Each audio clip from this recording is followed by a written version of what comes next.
Hello विद्यार्थी, आप लोग कैसे हैं? आशा करते हैं कि आप अच्छे होंगे, स्वस्थ होंगे और आपकी हर मनोकामना पूरी हो। ईश्वर से यही कामना करेंगे। विद्यार्थियों, आपको बता दें, हम आपके लिए एसएसजी कांस्टेबल 2024 के पीवाईक्यू मतलब पिछले साल के प्रश्न हल करवा रहे हैं। और इस कड़ी को बढ़ाते हुए आपको बता दें, हम आपके लिए कम से कम 100+ वीडियो बन चुके हैं अभी तक। ठीक है, आपको बता दें, आज हम आपके लिए 29 फरवरी 2024 का, आपको पता है कि 29 फरवरी लास्ट तारीख है फरवरी महीने का। इसका शिफ्ट नंबर 4 चल रहा है, आपको भी होनी चाहिए। हम आपके लिए कंटिन्यू, आपको पता होगा, अगर आप देख रहे हैं, नहीं देख रहे तो आपकी जानकारी बता दें, 20 से लगातार 29 तारीख तक हम 25 तारीख छोड़कर 20, 21, 22, 23, 24, 25 छोड़ के 26, 27, 28, 29, 29 तारीख का चौथा शिफ्ट चल रहा, लास्ट शिफ्ट ध्यान रखें। इसके माध्यम से हम आपको बताना चाह रहे हैं कि इतने सारे वीडियो बना चुके हैं हिंदी और जीके जीएस का, बिल्कुल यही 20 तारीख से कंटिन्यू 29 तारीख तक पहुंचा चुके हैं हम। आप अगर देखना चाह रहे हैं तो आप जाके देख सकते हैं। मैथमेटिक्स के प्रश्न हल हो रहा है, ध्यान रखें विद्यार्थियों, और रीजनिंग के भी चारों कोर्स हम कवर करवा रहे हैं। और आप विद्यार्थी लोग हमें सपोर्ट बनाए रखे हैं और आप हमारी वीडियो देख रहे हैं, अच्छी बात है। हम आपके लिए ऐसे मेहनत करते रहेंगे, आप भी मेहनत करते रहिएगा, हमारा सपोर्ट आपके साथ हमेशा रहेगा। चलिए, अब आपको दिखा रहे हैं कि इस शिफ्ट का, इस तारीख का पिछले शिफ्टों की तुलना में, पिछले दिन की तुलना में किस प्रकार का प्रश्न जीके का है। चलिए दिखाते हैं। चलिए, तो पहला प्रश्न आप स्क्रीन पर देख रहे हैं विद्यार्थियों। हम आपको बता दें कि वही पैटर्न वही फॉलो कर रहा है। अभी तक हम 20 तारीख से कंटिन्यू 29 तारीख का चौथा शिफ्ट पहुंच चुके हैं। हर दिन के चार चार शिफ्ट जी के जी हिंदी के ध्यान रखना, हर दिन के 4 शिफ्ट जोड़ लीजिएगा आप लोग, दोनों पार्ट मिला के कितने वीडियो बनते होंगे बताइए अभी इस तारीख तक पहुँच। प्रसिद्ध कुचिपुड़ी नर्तक डॉक्टर राजा रेड्डी ने निम्नलिखित में से किसे कलयुग सभ्यता सत्यभामा कहा है? तो आपको पता होनी चाहिए शोभा नायडू। तो शोभा नायडू एक नृत्यांगना है। उन्हें हमारे कुचिपुड़ी के प्रसिद्ध कौन, डॉक्टर राजा रेड्डी ने क्या कहा है? कलयुग सत्यभामा। याद रखिएगा, ये प्रश्न कई भर्ती परीक्षा में पूछ चुका है। और हम जो जी जैसे पढ़ रहे हैं विद्यार्थियों, जीडी का तो है, लेकिन जीडी में तो काम देगा ही देगा। हमें पैटर्न फॉलो कर समझ में आ रहा है कि कौन सा पैटर्न फॉलो किया, कौन सा टॉपिक ले रहा है कि नहीं। लेकिन अन्य भर्ती परीक्षाओं में हमें जी के जी के रूप में काम देने वाला। चलिए अगला प्रश्न देखते विद्यार्थियों। अगला प्रश्न हमें क्या रहा, एक हैंडबॉल टीम में कितने खिलाड़ी होते हैं कह रहा, तो वो 7 ध्यान रखना। तो हैंडबॉल में 7 खिलाड़ी होते हैं, ध्यान रखें विद्यार्थियों। और हमें संबंधित खेल, खिलाड़ियों की संख्या, एक पक्ष में खिलाड़ी की संख्या, संबंधित ट्रॉफियां, कप, किस राज्य से कौन खिलाड़ी हो, संबंधित शब्दावली बार बार पूछ रहा है, तो आप लोग जाकर पढ़ लीजिएगा विद्यार्थियों।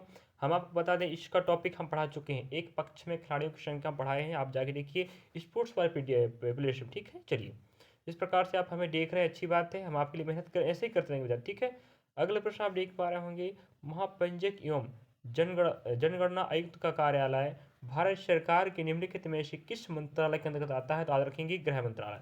तो होम मिनिस्ट्री है, इसके अंतर्गत क्या होता है आपका, जनगणना का जो कार्यालय है, जनगणना इसके अधीन होता है, किसके अधीन होता है? गृह मंत्रालय। ठीक है, इससे संबंधित पहले भी हम प्रश्न पूछ चुका है इसी प्रकार का प्रश्न, ध्यान रखना, गृह मंत्रालय उसका भी आंसर आया था। अगर आप कंटिन्यू देख रहे हैं जी के जी हिंदी का, तो हम एक साथ बता दें, बिल्कुल डे और शिफ्ट दोनों का बिल्कुल कंबाइन चल रहा है। ठीक है, आप लोग जाके देखिएगा, आपको फायदा ही फायदा होने वाला है। पहले अगला प्रश्न देखते हैं, 2022 में राष्ट्रमंडल खेलों की मेजबानी किस शहर ने की? तो आपका रहेगा बर्मिंघम, ध्यान रखें। ठीक है, तो बर्मिंघम एक शहर है जो 2022 में जो राष्ट्रमंडल खेल हुए थे, इनकी क्या किया था, मेजबानी किया, ध्यान रख। ठीक है, तो हमें इस प्रकार से पता होनी चाहिए आगामी खेल व पिछला खेल भी हमें प्रश्न पूछा है कई बार। तो अगर आप टॉपिक उठा के पढ़े होंगे तो आपको आसानी से ऐसे प्रश्न बन जाएंगे। ठीक है, अगला प्रश्न देख पाते हैं आप लोग, भारतीय दंड संहिता आईपीसी की धारा 1860 को निरस्त करता है, वो आपका क्या है, भारतीय न्याय संहिता विधेयक, ध्यान रखें। ठीक है, याद रखिएगा। चलिए अगला प्रश्न आप देख पा रहे हो, एक भारत फिर एक वर्ष के दौरान एक फार्म की माल सूची में परिवर्तन बराबर वर्ष के दौरान फर्म उत्पादन माइनस वर्ष के दौरान फर्म की बिक्री होता, ध्यान रखें ना।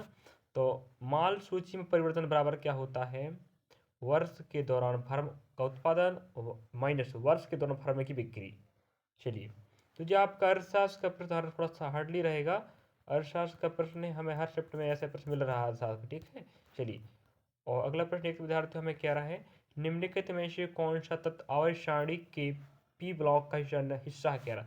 तो ऑक्सीजन, ध्यान रखेंगे O2 है ना। और रही बात विद्यार्थियों, आपको बता दें कि हमें आवर्त सारणी का प्रश्न बार बार पूछ रहा है, नहीं पूछ रहा, बताइए अभी तक अगर आप पढ़े होंगे कंटिन्यू माना विद्यार्थी तो आपको पता ही हो गया होगा कि अवय सारणी के प्रश्न हमें बार बार पूछ रहा है कि नहीं, नहीं पूछ रहा, पता पूछ रहा नहीं। हाँ, तो अवय सारणी को आप लोग क्या करना, पूरा पढ़ लीजिएगा। मॉडले अवय सारणी, मेंडलीव अवय सारणी और डोबनर अवय सारणी के बारे में, ठीक है। चलिए, आप लोग को जिम्मेदारी भाई हम आपको पढ़ा दे रहे हैं, बता दे रहे हैं कौन सा टॉपिक आ रहा है, तो आप लोग उठा पढ़ लीजिएगा। भारत के प्रथम कन्या विद्यालय की स्थापना निम्नलिखित में से किसने की, याद रखेंगे सावित्रीबाई फुले। यह भारत की प्रथम महिला क्या शिक्षिका कहलाते, याद रखना, प्रथम महिला शिक्षिका। अगर आपको पूछा जाता है कि भारत की पहली शिक्षिका महिला कौन है, क्या बोलेंगे आप, सावित्रीबाई फुले। और इन्होंने ही प्रथम कन्या विद्यालय या स्कूल की स्थापना किया था, ध्यान, ठीक है। जो बहुत अच्छी महिला है, ध्यान रखना, जो देश की महिलाओं के लिए बहुत अच्छा काम करके गई, ध्यान रखें। चलिए, और 10वीं पंचवर्षीय योजना की समयावधि की बात करें विद्यार्थी, तो आपका जो क्या होता है 2002 से 2007। और इसमें हम 5 जोड़ेंगे, 2000 कितना हो जाएगा, 2000 से अगर 2007 में हम जोड़ेंगे 7 5 12 हो जाएगा, तो जी 11 हो जाएगा, ठीक है। और अगला आपको पता है 12 से हम जोड़ेंगे कितना, 5 तो 17 हो जाएगा। तो आपको पता होना चाहिए जी 10 नंबर की, जी 11, जी 12 नंबर की। हमारे पास कुल मिला के 12 पंचवर्षीय योजनाओं का संचालन हुआ है, आप बता दें। 2002 से 2007, 2007 से 2007 5 12 हो जाएगा, 12 से आपको हो जाएगा क्या, तो यहाँ तो दिया है, चलिए यही बता देते, ठीक है। ये आपका 10 नंबर का है, ठीक है। ये आपका 11 नंबर का, ये आपका 12 नंबर का, समझे। और उसके पहले का ये है फिर, है कि नहीं। जी 9 नंबर का, देखिए रिपीट कर देते हैं। जी 9 नंबर का, 10 नंबर का, 11 नंबर का, 12 नंबर का, तो 12 योजना, चलिए याद रखिएगा। पहली योजना की बात करें विद्यार्थी तो 1900, मैं हर बार बताते आ रहा हूँ, 56 तक चला, और 56 से 61 जाएगा, और 61 से कहाँ जाएगा, 66 जाएगा। तो पहली योजना, दूसरी योजना, तीसरी योजना, इन सभी कार्यकाल का हम जानकारी बता दें विद्यार्थियों, आपको हम पढ़ा चुके हैं। आप लोग अगर कंटिन्यू देख रहे होंगे विद्यार्थी, तो आपको बता दें हम कि कई बार पंच योजना का प्रश्न पूछ चुका है, हरित क्रांति का प्रश्न पूछ चुका है। जो जो टॉपिक बार बार आ रहा है, हर बार रिपीट कर रहा हूँ, ये प्रश्न आ रहे हैं।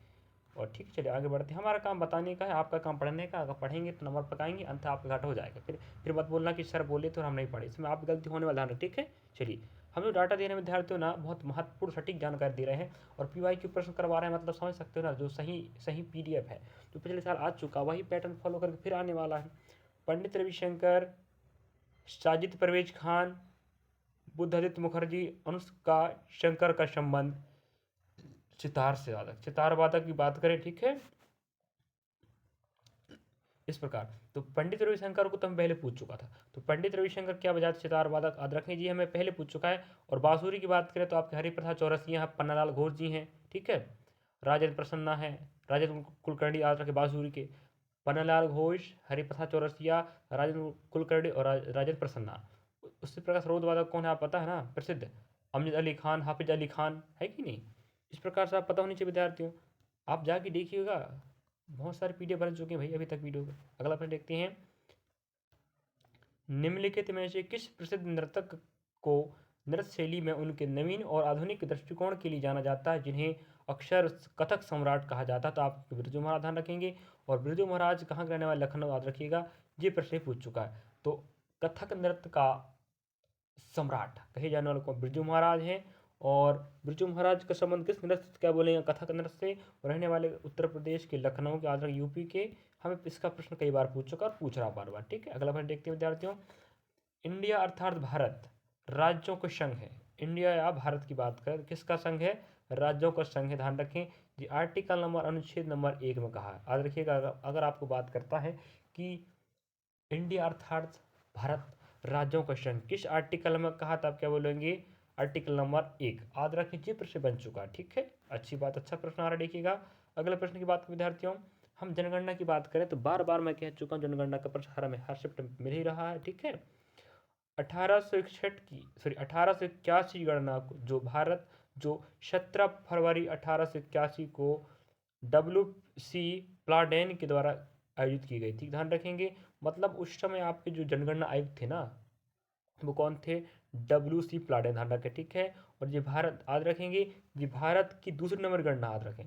पहली 1872 में हुई, ध्यान रखें 1872, ठीक है। और रिपीट कर दे, आप समझाने का प्रयास कर देखिएगा। पहली गणना की बात करें 1872, ठीक है। नेक्स्ट आपका आएगा 1881 आएगा, ठीक है, 81। और इस समय की बात है तो लॉर्ड आपका कौन थे, लॉर्ड मेयो, कौन, लॉर्ड मेयो। अगर पहली बार की बात करें तो इस 1872 में जब पहली बार चुनाव हुआ, गणना हुआ, ठीक है, तो लॉर्ड मेयो थे, और 1881 में लॉर्ड रिपन कौन थे, रिपन याद रखेंगे, ठीक है, लॉर्ड मेयो और रिपन, फर्स्ट में मेयो, सेकंड में रिपन। ये प्रश्न पूछ चुका आदर के विद्यार्थियों, और इस प्रकार से 1872 की गणना पहली बार थी, 1881 कंटिन्यू चलेगी, 1881 फिर आपको इनका कितना हो जाए, इनका 90 हो जाएगा, ठीक है। इस प्रकार क्रम से 10 साल चलता रहेगा, चलता रहेगा। अभी तक हमारे भारत में 15 गणनाएं हो चुकी हैं। कितनी गणना है, 15 गणना, ठीक है। लास्ट गणना की बात करते आप पता 2011 हुआ है कि नहीं पता है। अब 2021 में होना था, लेकिन 21 में नहीं हो पाया, 2026 में होगा, ध्यान रखें। अब देखना होगा ये कितना सही बात है। प्रस्तावित 2026 है, 21 में क्यों नहीं हो बताइए, क्योंकि उस समय कोरोना आ गया था इस चक्कर, ठीक है। चलिए, इस प्रकार जानकारी आप बताए होंगे, आपको अच्छा लगा, हम देखते हैं। आप लोग पढ़ते रहिए विद्यार्थी, ठीक, हम आपके लिए मेहनत कर रहे हैं, ध्यान रखें। और जो पीवाई के प्रश्न आ रहे हैं बार बार, देखिए वही पैटर्न फॉलो कर रहा है, वही टॉपिक बार बार आ रहा है। हम आपके लिए मेहनत कर रहे हैं, तो आप लोग मेहनत कर हमारे सहयोग कर सकते हो ना। लाइक करें, सब्सक्राइब करें, शेयर करें, कमेंट बॉक्स में कमेंट से भर दें कि सर आप जो डाटा दे रहे हो सही दे रहे हैं, गलत दे रहे हैं, सर आप ऐसे ही पढ़ाइए। जो भी भर्ती परीक्षाओं को आप चाहते हो माना जाए, तो अगर हम को बनता हमारा जो कि हम आपके लिए समय दे सकते हैं, तो हम आप जरूर मेहनत करें। चलिए आगे बढ़ते हैं। भारत में हरित क्रांति की अगुवाई मुख्य रूप से एम एस स्वामीनाथन ने, ठीक है, और इनकी 2023 में मृत्यु का याद रखेंगे, 2023 में। इसका प्रश्न में पूछ चुका है। भारत में एम एस स्वामीनाथन का योगदान जाता हरित क्रांति में, याद रखिएगा विद्यार्थियों। और जो तीसरी पंचवर्षीय योजना 1965 या 66 माना जाता है, इसका उद्घाटन है ना। हरित क्रांति कब आया, 1965-66। जो आता है तृतीय पंचवर्षीय योजना की पूछता है। हम बात करें 2023 में इनका निधन हो गया है, याद रखेंगे। और विश्व में कौन कहलाते हैं, नॉर्मन बोरलॉग, नॉर्मन बोरलॉग याद रखिएगा, नॉर्मन बोरलॉग, जो आपके क्या हैं, विश्व के हरित क्रांति के जन्मदाता भारत के कौन है, आपकी एम एस स्वामीनाथन। इन्हें पूछ चुका है बार बार विद्यार्थियों में, कितनी बार बताऊँ आपको, बताइए पहली बार, बार बार कह रहा हूँ, पढ़िए तो जरा, पढ़ेंगे बढ़ेंगे, ठीक है। और आप हमारी बात मान रहे हैं विद्यार्थियों ना, आपको फायदा ही होगा, ध्यान रखना। पीवाई के प्रश्न देखिए, मैं अभी तक इतने सारे पीवाई को लगा चुका हूँ, आप देखिएगा ना खुद। 20 तारीख कंटिन्यू से 29 तारीख पहुँच चुके, तो हम इतने सारे वीडियो बना चुके थे, तो हमें होने लगा ना कि यार क्या पूछ रहा क्या नहीं पूछ रहा, ठीक है।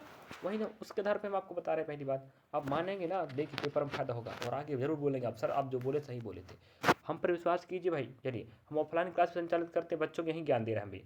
अंतर्राष्ट्रीय लूसोफोन महोत्सव का आयोजन निम्नलिखित में से किस राज्य, भारतीय राज्य में होता है, तो आप गोवा राज्य, ध्यान रखें। थोड़ा सा याद करना पड़ेगा, खेल महोत्सव मेले भी याद करना, नृत्य भी याद करना, वादंत्र भी याद करना, वादक भी याद रखना, ठीक है। चलिए अगला प्रश्न देखते हैं विद्यार्थियों। अगला प्रश्न हमें कह रहा है यहाँ पर, अब मैं पहले बता चुका हूँ, सम्मिलित संगठन व उनके भारतीय संगठनों के प्रमुख व उप प्रमुख भी याद करना पहले बता चुका हूँ मैं। हर चैप्टर में कहता हूँ। अक्टूबर 2023, ठीक है, अक्टूबर 2023 तक भारत में केंद्रीय सतर्कता आयुक्त कौन था, तो वो प्रवीण कुमार श्रीवास्तव याद रखेंगे। तो केंद्रीय सतर्कता आयोग के आयुक्त कौन थे, आपके प्रवीण कुमार श्रीवास्तव। हम पहले बता चुके हैं, जो प्रमुख संगठन हैं उनके मुख्यालय और उनके प्रमुख व उप प्रमुख आद करने का काम पहले बता चुके हैं, आपको आद करना, ठीक है। अगर आप आद करेंगे तो नंबर पकाएंगे, अंत आपका घाटा हो जाएगा फिर। चलिए, भारतीय संविधान अपने सभी नागरिकों के लिए सार्वभौमिक वयस्क मताधिकार की गारंटी देता है। मतलब कहने का मतलब ये है कि हमारा भारतीय संविधान कहता है सब भी वयस्क मताधिकार, पता है आपको, 18 साल 18+ के समस्त लोग मतदान कर सकते हैं, ये हमारा भारत का संविधान कहता है, ठीक है। और रही बात विद्यार्थियों, सार्वभौम मतलब सभी लोग जो वयस्क हैं क्या कर सकते हैं, मतदान कर सकते हैं, उनका अधिकार है। जी हमारे भारत के हर नागरिक का धारक, ठीक है, जो 18 साल से ऊपर हो चुका है उसके लिए बात हो रही है। अगला प्रश्न देखते विद्यार्थियों, करंट अफेयर का प्रश्न ध्यान रखिए। प्रधानमंत्री नरेंद्र मोदी ने मध्य प्रदेश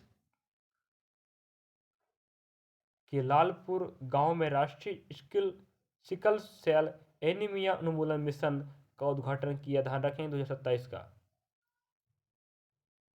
मतलब 2047 की बात हो रहा है, ठीक है। देखो यहाँ पर 2047 तक की बात हो रहा है, ठीक है, मिशन 2047 का।